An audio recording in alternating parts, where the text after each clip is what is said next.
Hello friend, welcome to my channel. Friends, आज मैं इस वीडियो में आपसे अपना मिर्ची का प्लांट शेयर करूंगी कि मिर्ची कैसे उगाएं और उनकी कैसे केयर करें कि खूब भर भर के मिर्ची आए। मिर्ची ऐसी चीज़ होती है जिसकी कि किचन में रोज़ ज़रूरत होती है। तो अगर हम लोग ऑर्गेनिक मिर्ची उगा लेते हैं अपने टेरेस पर या जिसके पास कोई स्पेस हो तो बहुत अच्छी बात होती है। तो आज मैं वही आपसे शेयर कर रही हूँ।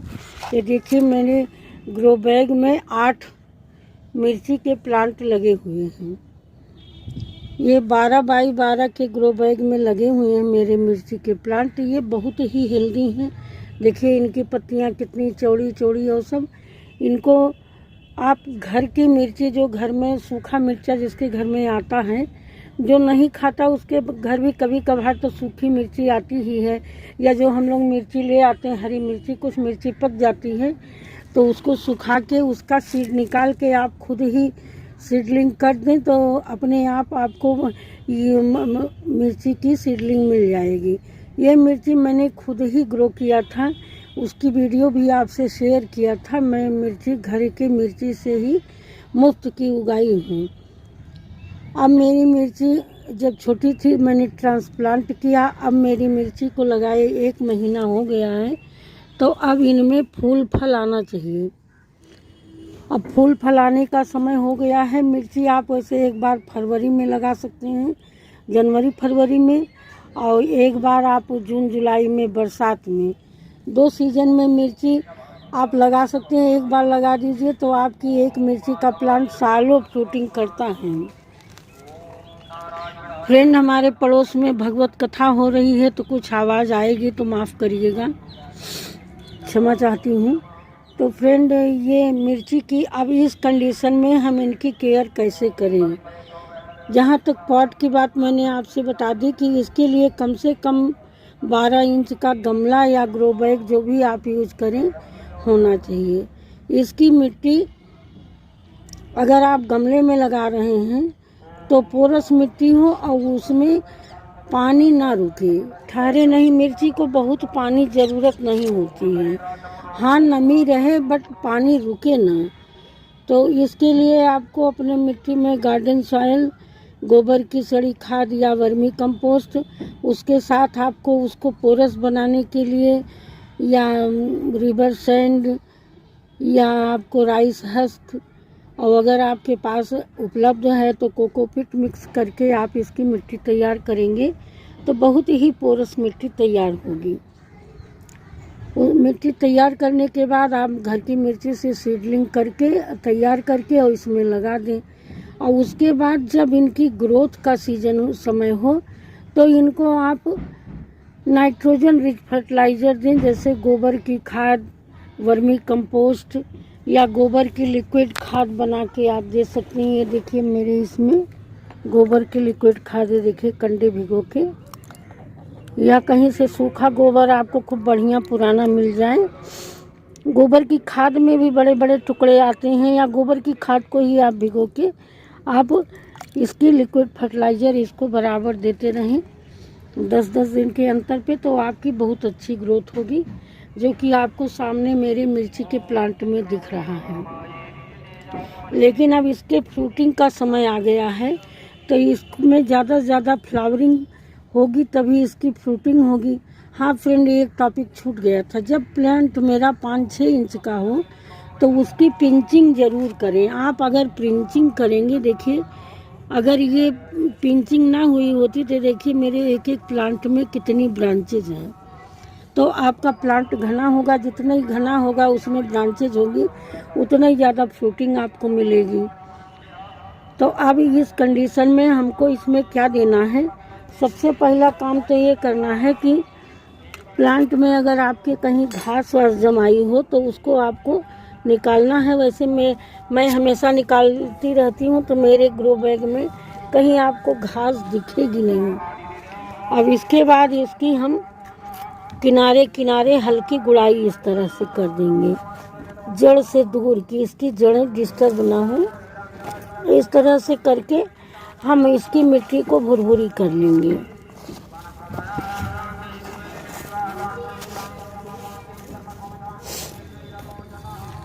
हमारे प्लांट बड़े हो गए हैं, इनमें पत्तियां हो गई हैं, खूब घनी ब्रांचेज हो गई हैं। तो इसका मतलब नहीं कि अब हमारे प्लांट में नाइट्रोजन का काम ख़त्म हो गया है। नाइट्रोजन बेसिक नीड होती है जो कि हमेशा प्लांट की ग्रोथ करती रहती है। तो इसलिए कभी भी नाइट्रोजन रिच फर्टिलाइज़र भूलना नहीं चाहिए। जैसे मेरी गोबर की खाद ये होती है घर की बनी हुई, या खरीद के ही आप लाएं। और एक बर्मी का पोस्ट, ये देखिए मेरी कितनी बढ़िया काली खाद बिल्कुल हो गई है ऑर्गेनिक, ये होममेड खाद। तो इस तरह से गुड़ाई करके और इसमें जो है बस इतना एक एक मुट्ठी खाद इसमें डाल के और मिट्टी में मिला दें। देखिए लोग वो केमिकल फर्टिलाइज़र भी डीएपी वगैरह यूज करते हैं, वो तुरंत काम करती है, लेकिन उससे वो पाए हुए फूल फल कोई भी चीज़ हम ये मिर्ची उसको ऑर्गेनिक नहीं कह सकते हैं। इसलिए ऑर्गेनिक पाने के लिए हमको जो है अपनी होममेड फर्टिलाइज़र या ऑर्गेनिक फर्टिलाइज़र ही मिलाना पड़ता है। तो इस तरह से एक एक मुट्ठी खाद आप इसको मिट्टी गुड़ाई करने के बाद भुरभुरी होने के बाद मिला दें। और उसके बाद अब इसको ज़रूरत है ना पोटेशियम और फास्फोरस की। पोटेशियम फ्लावरिंग में मदद करेगा, और फास्फोरस जो कि सबसे अच्छा स्रोत होता है ये बनाना पील। ये देखिए बनाना पील, आप बनाना इस तरह से सुखा लें, और या आप इस तरह से इसकी लिक्विड फर्टिलाइज़र। देखिए मैं हमेशा मेरे घर जब केला आता है तो मैं उसकी फर्टिलाइज़र बनाती रहती हूँ, कभी मेरे पास बनाना फर्टिलाइज़र ख़त्म नहीं होती है। तो इसको पोटेशियम और फास्फोरस इस होममेड फर्टिलाइज़र से भरपूर मिलेगी। और उसके अलावा चाहे कोई फ्रूटिंग प्लांट हो, सब्जी का हो या फ्लावरिंग हो, उसको एसिटिक मिट्टी बहुत पसंद होती है। एसिटिक मिट्टी होती है तो हमारे मिट्टी का पीएच मान बैलेंस रहता है। तो एसिटिक मिट्टी बनाने के लिए हम लोग कई चीज़ों का उपयोग करते हैं, जैसे चाय की पत्ती है या फिटकरी का। तो इसलिए हम जो काफ़ी का इस तरह उपयोग, तो आज मैं ये चाय की पत्ती लाई हूँ। इस समय मेरे पास बहुत प्लांट हैं, तो यूज्ड टी लीव्स जो सुखा के रखते हैं वो ख़त्म हो गई है। तो आज मैं ये ये बिना यूज़ की हुई फ्रेश टी लीव्स लाई हूँ। तो जहाँ उसको हम 2 चम्मच यूज करते हैं, तो इसको अगर हम आधा चम्मच यूज करेंगे तो वही काम करेगा। तो आपके सामने मैंने गुड़ाई करके और एक एक मुट्ठी गोबर की खाद डाल दी ऑर्गेनिक। अब ये मैं आधा चम्मच हर प्लांट में ये चाय की पत्ती इस तरह से डाल देंगे, और डाल के इस तरह से मिट्टी में एकदम उसको मिला देंगे कि वो मिट्टी के अंदर हो जाए, कि हम पानी डालें तो डायरेक्ट उसका असर मेरे प्लांट की जड़ों में पहुंच जाए। इस तरह से मैं आपको अपने ये 4 प्लांट जो मेरे आगे के हैं उनमें करके मैं दिखा रही हूँ। यही प्रक्रिया मैं अपने 8 प्लांट में करूँगी।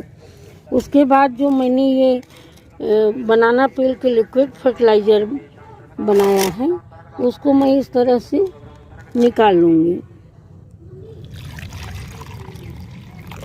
देखिए ये ऑर्गेनिक फर्टिलाइज़र है, तो ये अगर कुछ ज़्यादा कम हो जाती है, इसका कोई मापदंड नहीं होता कि हाँ आप इतना ही डालिए। तो जैसे आधा मग मैंने लिया है और आधा मग मैं इसमें पानी मिला लेती हूँ। अब इस तरह से मेरी फर्टिलाइज़र बनके तैयार हो गई है। अब इसको मैं आधा मग अपने एक एक प्लांट में दे दूँगी, तो मेरे प्लांट को भरपूर पोटेशियम फास्फोरस सब मिल जाएगा। तो इतनी चीज़ डालने से मेरे प्लांट को नाइट्रोजन, फास्फोरस और ये चाय की पत्ती से मेरी मिट्टी में, मिर्ची के जो प्लांट लगे उनकी मिट्टी में एसिटिक गुण भी आ जाएंगे। इस तरह से करेंगे तो हमारी मिर्ची में आप 1 हफ्ते बाद मैं आपसे शेयर करूंगी, इसमें तुरंत फ्लावरिंग हो जाएगी। एक मेरा पुराना मिर्ची का प्लांट है, लगा हुआ है, सालों से लगा हुआ, उसमें अभी भी मिर्ची लगती ही रहती है। तो इस तरह से करेंगे, और इतना करने के बाद और सबसे महत्वपूर्ण काम 2 अभी बचे हैं। पहला कि ये ऐसी जगह मिर्ची के प्लांट को रखिए जहाँ उसको कम से कम 6-7 घंटे की धूप जरूर लगे। धूप लगना बहुत ज़रूरी, धूप लगेगी तभी फ्लावरिंग फ्रूटिंग इसमें होगी। और दूसरी बात, मिर्ची के प्लांट में अक्सर मलेरिया रोग ज़्यादा लगता है मिर्ची और टमाटर के प्लांट में, तो कि जिसमें इनके पत्ते इस तरह से मुड़ जाते हैं, कटोरी नुमा मुड़ के अंदर की तरफ मुड़ जाते हैं। तो इसके लिए आप इनको, ये एक प्रकार का कीड़ा होता है काले काला जो पीछे चिपका रहता है, जो हमको नहीं दिखता है, हम लोग नहीं देख पाते हैं, वही इन पे प्रभावित करता है और पत्तियां मुड़ जाती हैं। तो उसके लिए आप ऑर्गेनिक पेस्टिसाइड बनाइए या नीम ऑयल, 1 चम्मच नीम ऑयल और 1 लीटर पानी में घोल के इन पे छिड़काव 1 महीने में ज़रूर करें। और या तो आप लहसुन मिर्ची खूब बढ़िया कूट के और उसको पानी में भिगो दें 3 दिन के लिए। उसके बाद अगर आपको नीम की पत्ती मिले तो नीम की पत्ती भी डाल दें। और डालने को तो लोग मदार का पत्ता, जितनी भी कड़वी चीज़ें होती हैं कड़वाहट वाली, वो डालते हैं। तो वो जो है ओलियंडर जो हम लोग लगाते हैं फ्लावर्स प्लांट, उसके भी पत्ते यूज़ किए जाते हैं। बना के उनका छिड़काव करें, 3 दिन रखने के बाद छान के, और उनमें एक भाग वो दुगना मिला के और छिड़काव करते रहें तो आपके प्लांट में कभी भी मलेरिया रोग नहीं लगेगा। और इस तरह से पत्तियां चौड़ी चौड़ी चमकदार पत्तियां बनेंगी और इसमें फ्लावरिंग होगी। देखिए अब फ्लावरिंग स्टेज में मेरा प्लांट आ रहा है, ये देखिए।